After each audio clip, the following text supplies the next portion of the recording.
ఇవాళ మనం పిల్లల్లో ఫీవర్ గురించి తెలుసుకుందాం. చాలా మంది పేరెంట్స్ పిల్లల్ని ఓపీడీకి తీసుకొని వచ్చి ఫీవర్ వచ్చింది, తల వేడిగా ఉందని చెప్పి గానీ, లేకపోతే చేతులు కాళ్ళు వేడిగా ఉన్నాయి, బాడీ అంతా చల్లగానే ఉంది, లేకపోతే కొన్నిసార్లు చేతులు కాళ్ళు మాత్రమే వేడిగా ఉంటున్నాయి, బాడీ మొత్తం చల్లగానే ఉంటుంది అని చెప్పి ఈ సినారియోస్ లో కూడా అది ఫీవరే అని అనుకొని పిల్లలకి ఫీవర్ సిరప్ ఇచ్చి తీసుకొని వస్తుంటారు.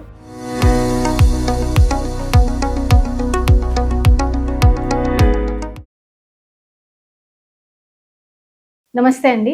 నేను డాక్టర్ జ్యోతి, పిల్లల స్పెషలిస్ట్. ఇక్కడ మీ అశ్విని హాస్పిటల్, ఎల్లారెడ్డిపేట. సో పిల్లల్లో ఎప్పుడైనా కానీ ఇట్లా చేత్తో మనం టచ్ చేసి ఫీవర్ ఉందా లేదా అనేది చెప్పలేము. ఖచ్చితంగా ఫీవర్ ఉంది అని మన డౌట్ వచ్చినప్పుడు మనం పిల్లల్లో టెంపరేచర్ అనేది మెజర్ చేయాల్సింది. సో ఇప్పుడు ఫీవర్ అనేది ఎలా చెక్ చేయాలి పిల్లల్లో సో పిల్లల్లో ఫీవర్ చెక్ చేయాలి అని అంటే మనకి థర్మోమీటర్స్ మన ఇండియాలో వైడ్ గా 2 టైప్స్ ఆఫ్ థర్మోమీటర్స్ అవైలబుల్ ఉన్నాయి. ఒకటి వచ్చేసి ఇది డిజిటల్ థర్మోమీటర్, ఇంకొకటి వచ్చేసి ఐఆర్ థర్మోమీటర్. ఈ రెండిట్లో బెస్ట్ ఏంటి అని అంటే డిజిటల్ థర్మోమీటరే బెస్ట్ యాక్యురేట్ టెంపరేచర్ ఇస్తుంది. ఈ డిజిటల్ థర్మోమీటర్ ని మనం 5 ఇయర్స్ లోపల పిల్లల్లో అయితే మీరు ఆర్ంపిట్ లో చంకలో పెట్టి చెక్ చేయొచ్చు. 5 ఇయర్స్ పైన పిల్లల్లో అయితే మనం నోట్లో పెట్టి టెంపరేచర్ ని చెక్ చేయొచ్చు. మనం ఆర్ంపిట్ లో పెట్టి టెంపరేచర్ చెక్ చేసినప్పుడు 99.4 లేదా అంతకంటే ఎక్కువ ఉంది అని అంటే ఫీవర్ ఉన్నట్టు పాపకి.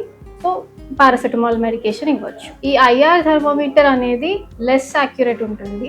ఇది మాస్ స్క్రీనింగ్ కోసం మాత్రమే మనం డెవలప్ చేసాం. కాకపోతే ఒక అడ్వాంటేజ్ ఏమి అని అంటే మనం పిల్లల్ని టచ్ చేయాల్సిన అవసరం లేదు. జస్ట్ ఫోర్ హెడ్ దగ్గరలో పెట్టి మనం చెక్ చేస్తే టెంపరేచర్ తెలుస్తుంది. బట్ ఇది చూసి పిల్లలు ఏమైనా భయపడుతున్నారు, డిజిటల్ థర్మోమీటర్ తో చెక్ చేయించడం కష్టం అంటే మాత్రమే ఐఆర్ థర్మోమీటర్ ని యూజ్ చేయొచ్చు. ఇంకొక టైప్ ఆఫ్ థర్మోమీటర్ కూడా ఉంది, చెవులో పెట్టి టెంపరేచర్ చెక్ చేస్తాము. అది వెస్టర్న్ కంట్రీస్ లో బాగా యూజ్ చేస్తారు, మన దగ్గర అది అంతగా యూజ్ చేయం. సో ఇలా ఏదో ఒక థర్మోమీటర్ యూజ్ చేసి మనం టెంపరేచర్ చెక్ చేసిన తర్వాతనే పిల్లలకి మెడికేషన్ ఇవ్వాల్సి వస్తుంది. Paracetamol is the best medication for fever అండి. పిల్లల్లో ఫీవర్ వచ్చినప్పుడు పారాసెటమాల్ ఒక్కటి ఇస్తే సరిపోతుంది. ఎంత డోస్ ఇవ్వాలి అనేది మీ పీడియాట్రిషియన్ తో ఒకసారి అడిగి అంత డోస్ ఇచ్చి సరిపోతుంది.